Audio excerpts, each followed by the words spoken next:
विवाद है वो वहीं समाप्त हो गया। विष्णु जी प्रिय है भोलेनाथ को, लेकिन क्या हुआ, ब्रह्मा जी की ब्रह्म हत्या का पाप लग गया शिव जी को, और शिव जी को पाप लगा तो शिव जी जहां जहां जाते वो ब्रह्मा जी का पांचवा मुख उनके पीछे पीछे चल जा रहा है, पीछा नहीं छोड़ रहा है। तो शिव जी काशी चले गए। काशी गए, काशी में उन्होंने तपस्या की और तपस्या करने के बाद में वहां जाकर के उनका वो ब्रह्म हत्या का पाप जो है वो दूर हुआ। काशी कोतवालों की नगरी, भैरव की नगरी, वहां भैरव स्थापित हुए। वो भैरव किनके हैं? काशी के कोतवाल कौन है? शिव जी के अंश से, भ्रकुटी से निकले भैरव, जिन्होंने ब्रह्मा का पांचवा मुख काटा, वो भैरव है। वो वहां स्थापित हो गए। शिव जी वहां स्थापित है। काशी विश्वनाथ गंगे, हर हर महादेव गंगे। शिव जी वहां विराजमान है और एक ज्योतिर्लिंग के रूप में है वहां। ये कथा आगे आएगी, मैं आपको आगे सुनाऊंगा इस कथा के बारे में। लेकिन अभी थोड़े दिन पहले मैं वहां गया था। प्रकृति काशी के 5-5 कोस तक की जो सीमा है उसको बताते हैं कि वो सीमा कभी नष्ट नहीं होती। जब सृष्टि का अंत होता है, सृष्टि समाप्त हो जाती है, तो भगवान उस 5-5 कोस की जो दूरी है उसको अपने त्रिशूल के ऊपर धारण कर लेते हैं। सृष्टि वापस आती है तो वापस काशी वापस वहीं उसी स्थान पर आ जाती है।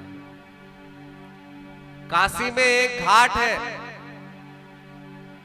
उस घाट पर रात दिन जो व्यक्ति जल जाते हैं, जो जिनकी मृत्यु हो जाती है, उनकी वेटिंग लगती है। वहां पर उस घाट पर वेटिंग लगती है, मुर्दों की वेटिंग लगती है जलने के लिए।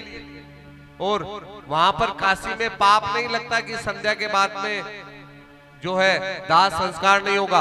रात दिन अनवरत दाह संस्कार वहां पे होता है, क्योंकि कहते हैं कि काशी में अगर कोई मर जाता है तो उसका मोक्ष हो जाता है।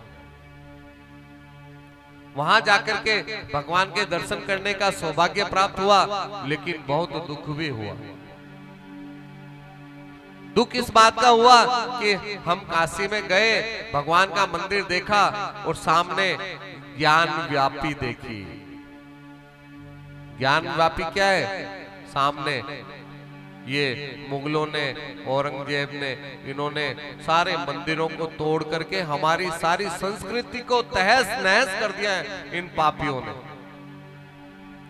और उस मंदिर को तोड़ करके इन्होंने वहां पर अपना ढांचा खड़ा कर दिया। और जो हमारे नंदी है वो सामने देख रहे हैं, और जिस स्थान पर वो शिवलिंग है वहां पर पे इन्होंने थूकदान बना दिया।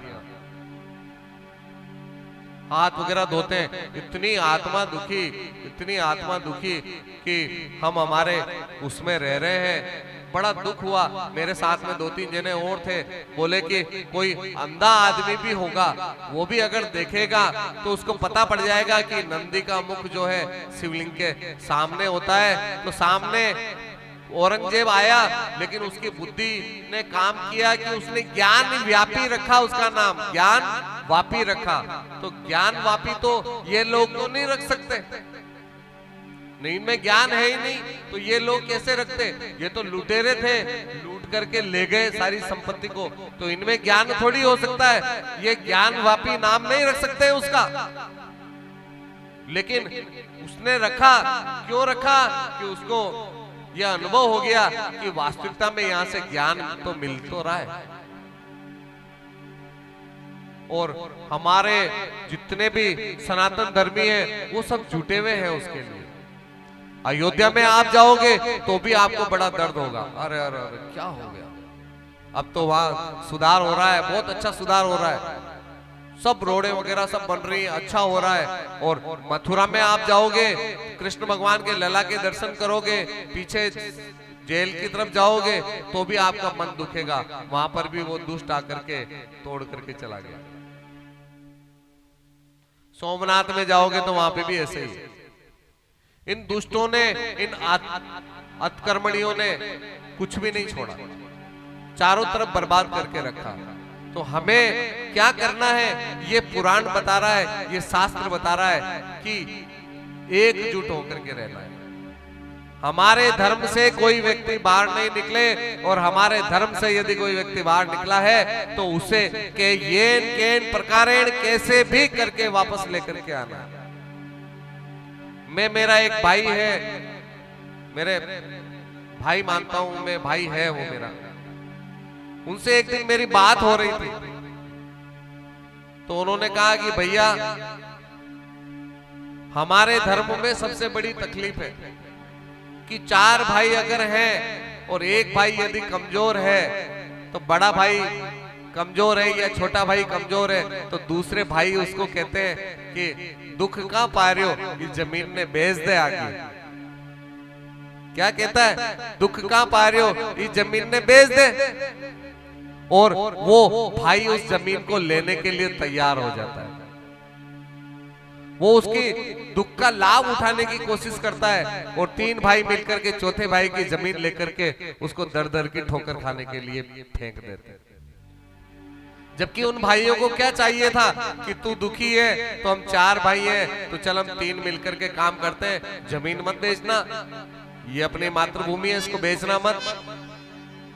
अब वो भाई क्या करेगा, अब वो भाई किसी विधर्मी के साथ लग गया, दूसरे धर्म में जाने लग गया, और उसने कहा कि हमारा धर्म तो बेकार है, यहाँ भाई भाई के काम नहीं आता है, और वो दूसरे भाई के साथ लग गया। वो भाई से भाई जान के साथ लग गया, ठीक है, और अपना विद्रोही बन गया। तो ये कथा ये बता रही है कि हमें अपने धर्म से जुड़ करके रहना चाहिए।